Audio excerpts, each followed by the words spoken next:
പെറുവിന്റെ തലസ്ഥാനമായ ലീമായിൽ 1586 ജനിച്ച വിശുദ്ധ റോസ ബാല്യം മുതൽ അസാധാരണ ക്ഷമയും സഹനശേഷിയും പ്രദർശിപ്പിച്ചവളായിരുന്നു. ഇസബെൽ എന്ന് പേരുണ്ടായിരുന്ന അവൾ തന്റെ അതീവ സൗന്ദര്യത്താൽ റോസ എന്നാണ് അറിയപ്പെട്ടിരുന്നത്.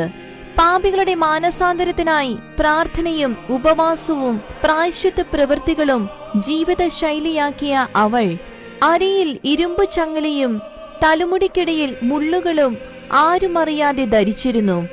പരിശുദ്ധ മറിയത്തിന്റെ അതീവ ഭക്തയും ദൈവിക ദർശനങ്ങൾ സിദ്ധിക്കുകയും ചെയ്തിരുന്ന അവൾ തന്റെ സൗന്ദര്യത്തെപ്പറ്റിയുള്ള മുഖസ്തുതികൾക്ക് അറുതി വരാനായി കുരുമുളക് പൊടി തേച്ച് മുഖവും കൈകളും വിരൂപമാക്കിയിരുന്നു.